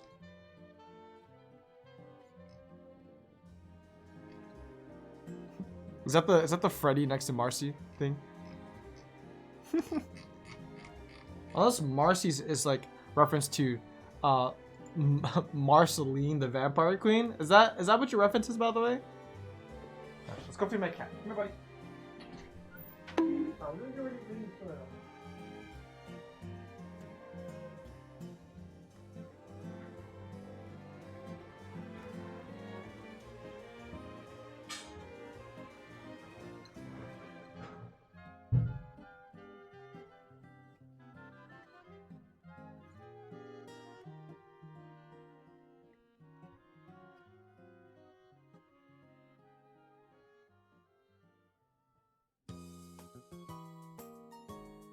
Okay, back.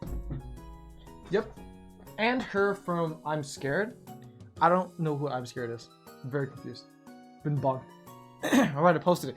Real quick, if anyone wants to look at Funny Boy's little short few lines of this story, a little short story, go look at the general chat. Look at the Discord. And we're looking at Discord. But as we're doing that, I am pulling up Phil's story.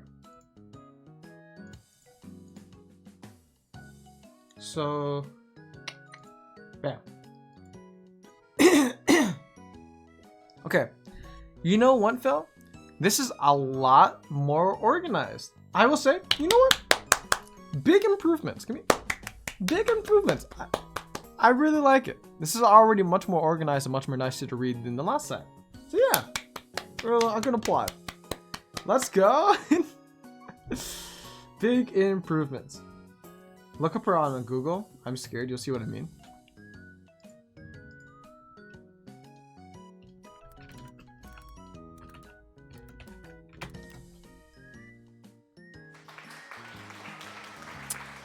That is terrifying.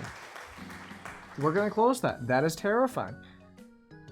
We're not gonna look at that. We're gonna go continue reading this story. I'm so sorry for anyone in chat who had to see that. My curiosity got the best of me. Oh shit! You know what? That reminds me of. Okay. Oh, dude, my ADHD is kicking in. Okay. Okay, quick thing. Anyone remember that old Japanese Korean web scary thing?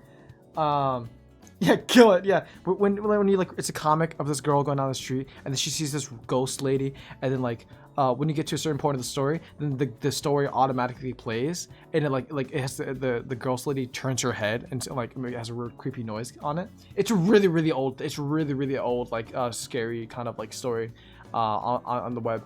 Oh my god, I gotta play that. I gotta play that later for you guys on stream. I'll play that later on stream. Anyways, if anyone does know that, let me know. If not, we're gonna read the story. And maybe we'll show it later. It's really quick too. I feel like I know it, but I also don't. Okay. Oh, okay. If anyone's ready for jump scares, we'll end the stream in a jump scare. But before that, let's read Phil's story.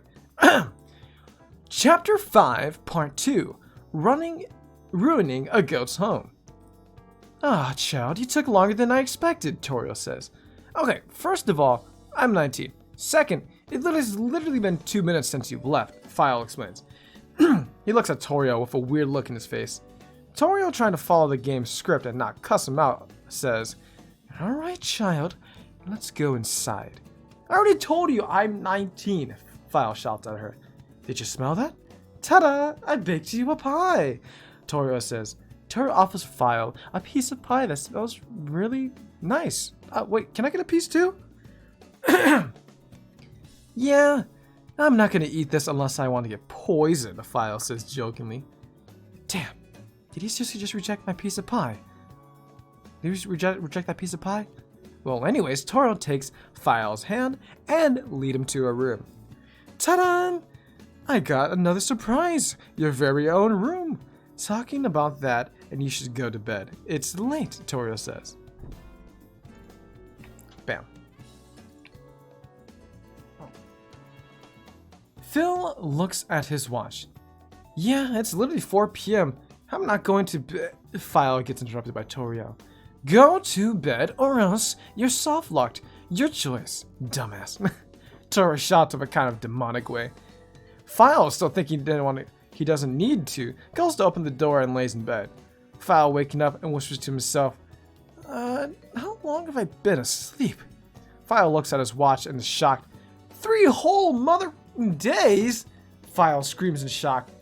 File stands up and walks into the living room, where he sees Toriel sitting on her chair. Oh, hello, child. Toriel gets interrupted by File. Wow, he had revenge. I'm 19, File screams aggressively. Toriel not losing it. Toriel screams at File. You stupid! I don't know what that says. I will... beep. Then I will beep you. Beep! Toriel screams at File because he is stupid. Sad File. Sad face. By File. File, now sad, wants to get them out of here. Asks Toriel, so, how do I get out of here? File asks. Toriel looks surprised, but also scared. Toriel says, stressed, I have to do something. Toriel walks out of the room. File, following her out of curiosity, ends up finding a large door. This, Toriel says, this is the door that lets you escape the ruins. So, can I leave? File asks. Toriel and File argue for a while, but then, what about $5? File asks. Alright, you can go. Toriel opens the door, but she doesn't. Opens the door like she doesn't give a shit. Under File, you've beat the tutorial! Great! The end. Alright, well. What the fuck is this story? Phil. I don't know. Kai. Didn't you make this story? Phil. I did, but... Rutroll, Toriel, angry. Kai, wondering the same thing, to be honest. You know what? It's a massive improvement. Massive improvement. Also, bye, Eve. We'll see you later. I hope Eve is. I hope you get the message. Bye, bye, Eve. Where's fire? Where's the harshness? Where's the fights? It's Undertale. It is Undertale indeed. All right, real quick. Okay, so we have 20 minutes left. We're gonna read Kai's story, but we're gonna do it here. because it's in Discord, so I'm just gonna say it while in the screen. Let me grab some water real quick because my throat is getting parched. I'll be right back, chat, while I grab some water.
All right, here is more adventures of Sugar Haven by April Kai. Are we all good? Are we ready? There's a secret in the chapter 1 I posted in Discord. I deleted the secret though. Find it yourself if you finish first 2 chapters of Lamau. I'm counting on that 7 sentence 1 as a chapter. On Undertale 7th anniversary, he just wrote Undertale 6 + 1 anniversary. Truly a Toby Fox moment right there.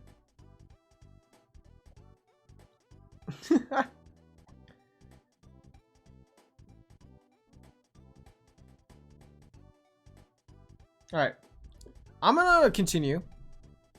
We're gonna read Kai's story, and I think we have a little bit of time after that. I do kind of show everyone that like Korean Japanese horror like story. I'm back. Okay, Kai, you ready? Read time to read your story you've got for us. Here we go. Wait, do you have a grand adventure song for us to read? Like listen to. Oh no, I was song Rooftop Run. I was. I'm gonna change this. Sports. Sonic Rooftop Run. Yeah. Sadly, no Sans fight an under file because he gets no kill. Yeah. I'm gonna go to bed now. Get some good rest. I know it's late for you, Phil. You need sleep. You need to get sleep. Have a good sleep. We'll catch you later. The Temmie Village theme? Okay. We'll do the shop theme.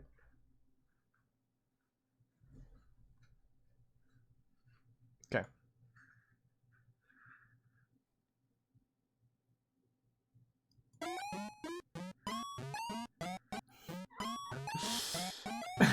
Is this what you wanted, Kai?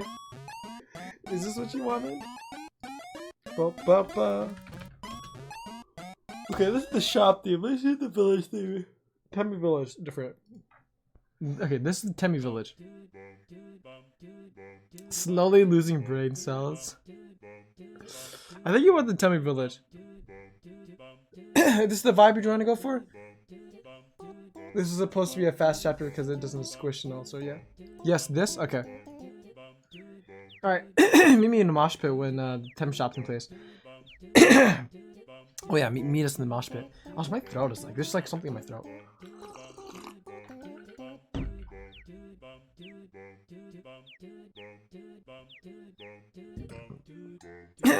Alright, cool. I think I cleared it up. Alright. So, here we are.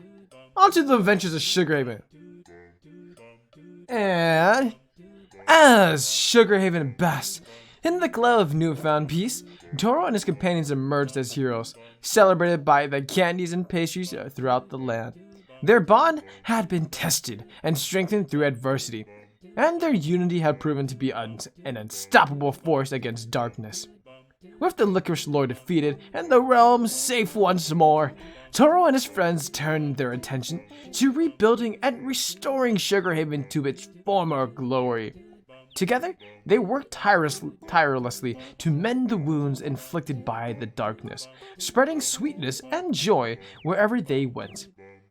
Milky, with her gentle nature and compassionate heart, played a pivotal role in healing the scars left behind the Licorice Lord's reign of terror. Her soothing presence brought comfort to those who had been affected by the darkness, helping them find solace in the light of friendship and hope.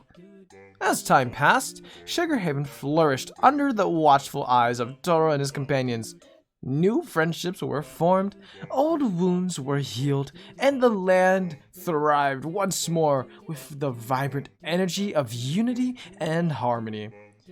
But just as they thought their adventures had come to an end, whispers of a new threat began to surface, a darkness even greater than the one they had faced before. Rumors spoke of an ancient artifact hidden away in the depths of the chocolate abyss that had the power to unleash chaos upon Sugarhaven once more. Determined to protect their home and all they held dear, Toro and his companions knew they had to embark on a new quest. With Milky's gentle guidance lighting their way, they set out once more into the unknown, ready to face whatever challenges awaited them. Their journey would not be easy, for the path ahead was fraught with danger and uncertainty. But Toro and his friends, faced with the future, with courage in their hearts and unwavering belief that as long as they stood together, they could overcome any obstacle that stood in their way. And so, the adventures of Toro, Kai, Flare, Eve, Mocha, Zest, Jelly, Flare's newfound friend, the Marshmallow Jetty, and their beloved companion, Milky, continued their bond stronger than ever as they faced challenges that lay ahead in the magical realm of Sugarhaven. Story over. I like that one. It's like an in between. It's like not now we're getting close to the now we're to the real story now. You know what I mean? Now we start the real story in the next one, obviously. But yeah. Hi, I'm Tammy. For one of the secrets in my story, you'll need the editor permission, so I guess I'll just give you that when I can share the story. Hey, he liked that one. I like that one. That was good. Okay, we are about to end stream though. Hold on, I want to show chat something. Hey, dude, all right. Also, I was awesome by the Kai. I like these little short stories. These are cool. Does anyone want to see something scary? How much time do we have left? We have 4 minutes, so I have enough time to show you guys something scary. Oh.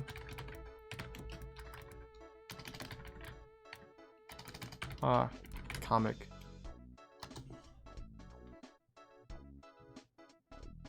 Oh, there it is.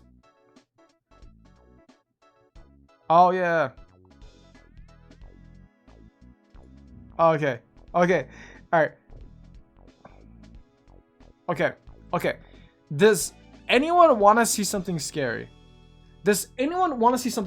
Okay. Okay. I want to warn people, okay? Oh. Shit, I don't know. Okay, I'm gonna... Okay. This is... Okay, I do have to give a warning. I think I have to give a genuine warning, okay? Alright, we're gonna turn the music off. I have to give like a genuine concern, okay? Because this is a jump scare. This whole story is a jump scare. I'm pausing the music if you don't like jump scares or you're a faint of heart, like legitimately, this is pretty like a scary. I remember it was really, really scary when it first came out like years ago. Okay. This is the only warning, okay, I'm gonna give out. Please, if you have an issue with horror things and jump scares, do not read this with me, okay? All right, we want the scare. All the people all the people like, I'm gonna get scared reading this. I know what's gonna happen. I'm still gonna get scared, okay? All the people reading this, we're all here. We're ready. Are we good to continue? Because after this, we're gonna end stream, okay? It's very short. Are we ready? No, like that's my final warning. Here we go. Okay. Warning. This webtoon is a special horror episode for the summer season. Since it contains shocking scenes, reader discretion is advised for pregnant women, the elderly, and those suffering from serious medical conditions. Mystery Sketch 2011. Does scare have volume? I want have my volume up enough. Yeah, there's volume. There is volume. There is volume here. Okay. Bong Cheon-dong Ghost. Written and illustrated by Horang. This story is based on true eyewitness accounts. Okay. It was around 11:20 that night. I was dragging myself home, exhausted, after a tiring night study sessions at school. You're just wasting time? No, we're going to read this now. We're going to read this now. After this, we're in. This is what scary people want. But there was no one on the street, which I thought was strange. I usually see a lot of people even at night, since my apartment complex is pretty big. Anyways, feeling scared, I kept looking down at the ground while walking home. Suddenly, a shadow stretching towards me caught my eyes, although there wasn't anyone else around me. I looked up to see who it was. I saw a woman walking in front of me, but she looked a little strange. I could say she looked crippled. She was limping and struggling to walk in front of me. Since she was walking very slow, I soon caught up with her, up close. I was able to see her even better. She was wearing dirty pink pajamas and looked as if all her joints in her body had been twisted. Worse, her hair was a mess and sticking out everywhere. It seemed so weird that I stopped walking. I felt like I shouldn't get any closer to her, nor did I have the guts to pass her.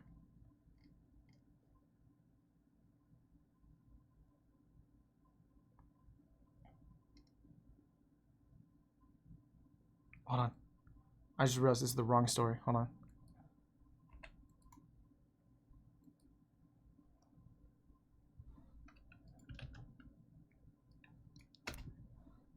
That was anticlimactic. Hold on.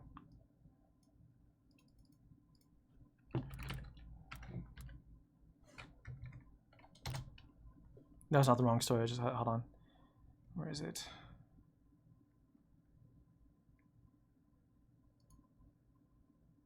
It's not the wrong story. Something was supposed to happen, didn't happen. Oh man.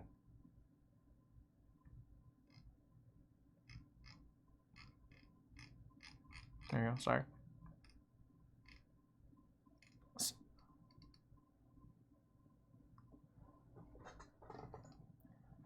You know, people say that if you're really surprised, you can't even scream. That was right. I froze there, not being able to move at all. Where's my baby? My thoughts were racing her to her question. Oh my god, I didn't even know what I was thinking when I did that. It still gives me chills thinking that moment. I answered, pointing as far as I could. Over there. I just wanted her to get away from me. Then she limped towards where I had pointed. And I couldn't see her anymore. Fearing that I might run into her again, I tried to turn around and leave that apartment complex. I cannot think of anything but to get to a place where it would be people around. At that moment, she is not there. I heard her screaming from far away.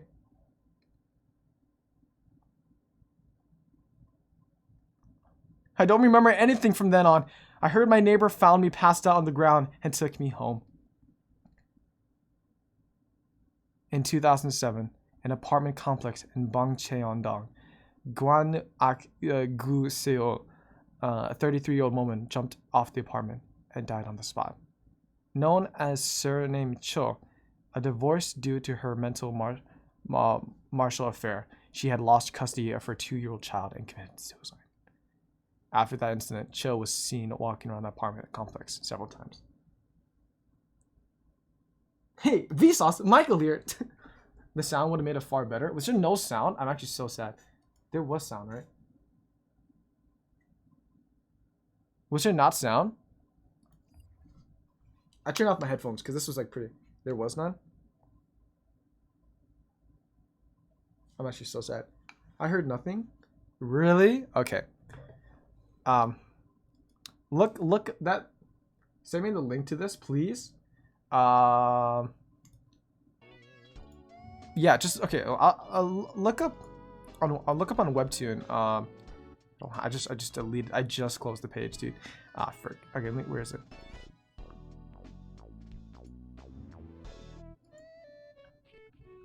Okay. Totally read like 7 lines about chapter 3 before this ending. Okay, we are out of time. I'll read the quick 7 chapters. All right, the 7 lines. But I gotta go. We gotta go. It's much more scarier. It's way more scarier if you read it in person and you didn't know what was going on, because the actual like face moves and stuff like that are pretty interesting. 7 lines of chapters, 7 chapters. Yeah, of course it's a webtoon. It is. It was a big thing. All right, I turned my headphones off because I was pretty scared of it. It was not as scary as I thought it would be, though. It's a bit old. It shows a bit old of its time, but it's the surprise factor is that you're not supposed to know that it just turns on you. Like, you're not supposed to know that like it was gonna automatically play for you, and it has a really creepy like sound to it. I don't know what happened. All right, fuck it. Quick funny boys thing. Chapter blah, blah, an introduction to the world of Eldracht. Birds chirping, only silenced by the clanging of weapons. We made our characters sound asleep. Oh, nope. He was knocked unconscious. You aren't aware of this world? You should. Didn't you read the title? And there it goes. I'll leave whoever wants to read that in the actual, you know. Alright, ads are done. We just read it, funny boy. We just read it. I'll read it again. Chapter an introduction to the world of Eldracht. Birds chirping, only silenced by the clanging of weapons. We meet our character, sound asleep. Oh, nope. He was knocked unconscious. You aren't aware of this world. You should. Didn't you read the title? There we go. I got you. Okay. But that is it. You know what? The horror story, I guess, was not as scary. But it was pretty scary when I read it long ago. It's like the stuff like you get Scary Maze. You know, the horror maze, you know what I mean? You guys ever read like horror maze stuff? Or was it the jump scare maze back in like 2000? I want to say it's like early 2000s, like before 2010 or so. Oh, that was classic stuff. Those are classics. The Scary Maze game, yeah, those are classics. I remember those. All right.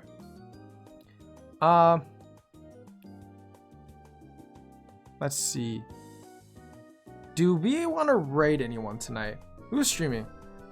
Clover Noah is streaming. There's no one else I can see that's streaming right now. Callie X King is streaming too. He's streaming Roblox. Okay, so Clover Noah is streaming Lethal Company. Callie X King is streaming Roblox. Which we like Roblox. Which one do we want? Who do we want to raid though? What are you guys feeling? YES told me to stream Clover. Is that? Oh, because YS is there. What the hell? No, I was streaming today, but I have a story to write. Ooh.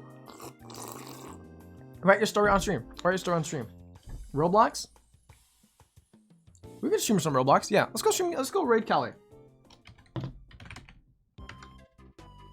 All right, let me get Callie X King. All right. Did I write the name right? Callie X King. Okay. Hey, welcome back, Sai. You actually came back, so we're about to leave. But we're streaming. We're gonna be rating a Roblox streamer. So I know a lot of you guys play some Roblox. Who are we rating? There is a fellow named Callie X King. Let me change real quick. A really nice fellow. Rated us before. They're pretty chill. They're actually really chill. Filipino streamer, plays a lot of Roblox. They usually play games like Roblox Anime Simulator. They also play anime. They play a lot of Roblox. Let's try doing a co-op Roblox game. So make sure to send some love. Say, hey, donut stream. Be nice. And they're really cool. They're actually really, really cool. I run to stream a few times in the past. They're really just chill. They stream almost every day. So yeah. Oh, they're playing that game? Nice. Exactly. Yeah. Feel free to join them. Ask if they want to play. And I will be going for tonight. Ala Torture or something. Yeah, Ala Torture. We play that on stream as well. But I will catch you all in the next one. I'll be in the raid, but I'll not stay for long. Volunteering today. No worries. I will catch you all in the next one. Thank you all for such an amazing stream today. We had a fun time reading some stories. Some stories took a little longer than others, but the next time we get to the stories, I know we have a little list of what we're catching up to, alright? Okay. See you all next time. Have fun. Feel free to join Roblox. So long, fellow creatures. So long, you all. See you all tomorrow. Thank you all again. And bye-bye. Woo! Okay, now get end stream here.